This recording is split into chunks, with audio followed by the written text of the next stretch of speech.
Hello there. Once again, Santon from Anton Bay. Thank you guys for stopping by the collection room. Today I'm taking a look at some comic books. These are Eclipse Comics, California Girls. These were done by Trina Robbins, who was pretty well known in her time, I guess. I'm not terribly familiar with her, but apparently she was one of the very few women working in comics at the time. And she ended up producing a pretty cool looking book here. I'm sure I will catch flack for all of that I just said. We're looking at California Girls #1. I picked these up mostly because just a poppin' like art style. I happen to love Archie comics, if you guys didn't notice. So there's something about that clean teen animated style that just appeals to me. And this is not the same, but it's like a different vein of it. It just looks really cool. I loved these covers. I know they're black and white interiors, but it's got a fresh, I don't want to say Michael Allred style. This is pre-Allred. But you know that bright comic type look like Allred puts out.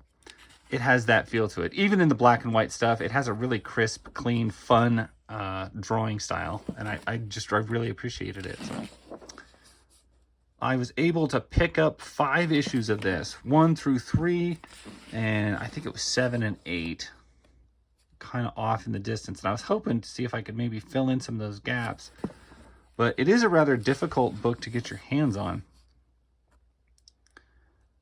It is beautifully done, like really quirky style. Spunky attitude, definitely, in all the characters. Just the faces and the way it's done. It's a lot of fun. Reminds me of, I'm trying to think of what it reminds me of. I know I've encountered it in the other comics that look like this. I just can't really place it. A heap of great reading. I love the heap from Eclipse Comics. I have weird feelings about these. I think these are cool in their own right, but I couldn't imagine the thought of somebody actually cutting up a comic book to put these paper dolls together. That just sounds like, why would you do that? Don't do that. Here we even got the outfits in color. I would hope that no one out there would probably do that, but I mean, it's possible. Some of it has like a bit of a flat-paced Barbie feel, especially where there's so much focus done on the fashion. Like clearly somebody is looking at clothing of the time and really, really honing in on fashion of the day, kind of like Barbie would do. And there's a little bit of a wooden feel to the movements, which I feel like Barbie comics always had. But there's definitely a departure from that Barbie comic feel with this book. Not quite sure. Maybe it just has a little bit of a more mature feel. You know what? I think it's Skeleton Key. It's kind of reminding me of Skeleton Key. If you've ever read any of the Skeleton Key comics, from they were Canadian comic books, that it has a vibe like that, which I've always appreciated those. One thing I did notice with this book, which I thought was really odd, I kind of read through this opening page on it, and it is surprisingly bitchy, political, nagging, all over it. And I'm social issues and politics and a lot of complaining. And I just don't feel like, why is that in the book? I guess why would you throw that in there? It seems like a dumb move. Anytime you do that, but especially clear back in 1987. I know we're used to like politics and political issues being shoved down our throats continually in comics, but this seems like really early to be diving into that. I mean, I can't really tell. I'm not even going to get into this one. I don't think I want to read it either. But you know, you're making what looks to be a I don't know, a fairly sweet, fun. I haven't really read these yet, so I don't know if it's all about politics, but it certainly doesn't look like it is.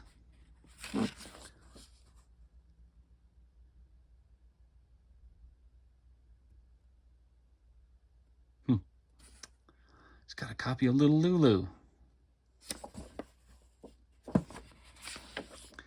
But no, it seems like an odd blend for a book that looks like this to be overtly full of that kind of stuff. And, you know, maybe there was a lot more political activism going on in this than I'm thinking. But I certainly didn't buy it for that. I kind of just bought it because I thought they looked like good comics. Designer of the month. Looks like we're heavily focused once again on clothing designs, which, you know, I kind of like that. A lot of the old Katie Keene comics were huge in fashion of the day, even exotic fashion of the day, you know, just wild outfits and stuff. And to go back and read a comic from the 60s or so that's full of fashion of the day or what they would have considered radical fashion, that's fun. I kind of find that interesting. Hands around Hollyhock High.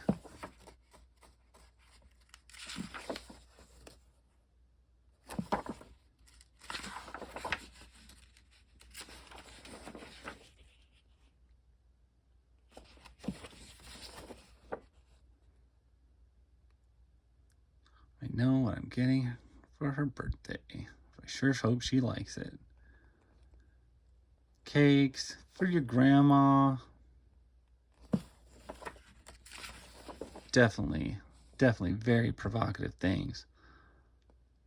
I think it looks like a sweet comic. It looks like a nice book. Sisterhood of Steel.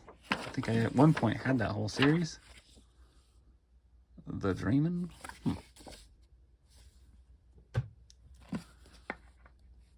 Anyway, we're up for number 3.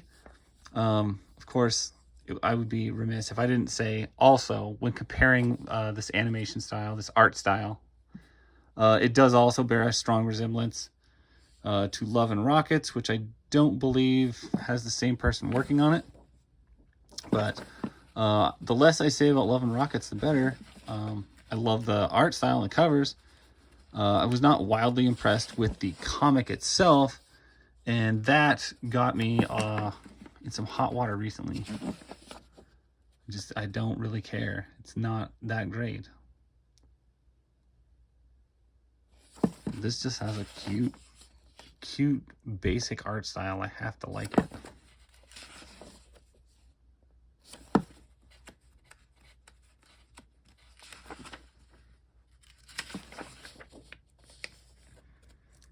My the Psychic Girl. Fusion the Dreamery. Laverne and Warden. Lumberland.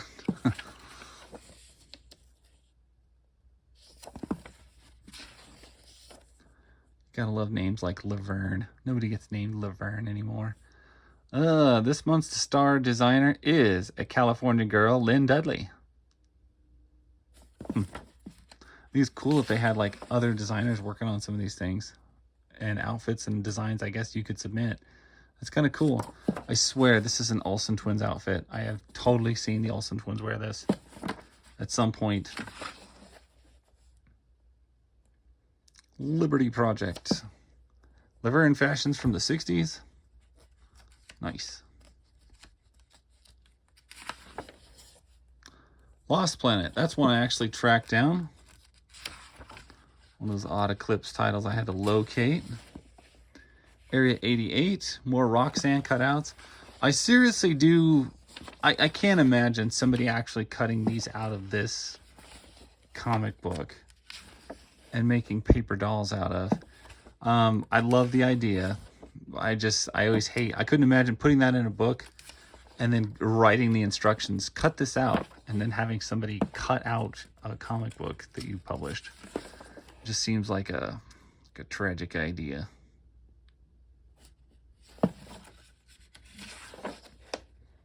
back issues, which I'm sure you can find.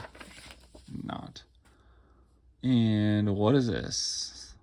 April Campbell, Scott Hampton, Bruce Jones, Silver Heels. Never heard of it. Anyway, beautiful, cute covers. A lot of color, a lot of fun to them. These aren't perfect books. They're pretty rough, and it's a fact. But, you know, like for all the reasons I said, that clean cut, simple art style, simple coloring, kind of like Archie. That's what sold me on these. That's why I was got to check them out. Haven't read them yet. Really just wanted to flip through them and kind of see what was there. And if anybody out there was curious or has heard of them or hadn't, you know what they look like now. You know what they look like on the inside, and make that decision yourself. Anyway, thank you guys for watching. I will catch you guys later.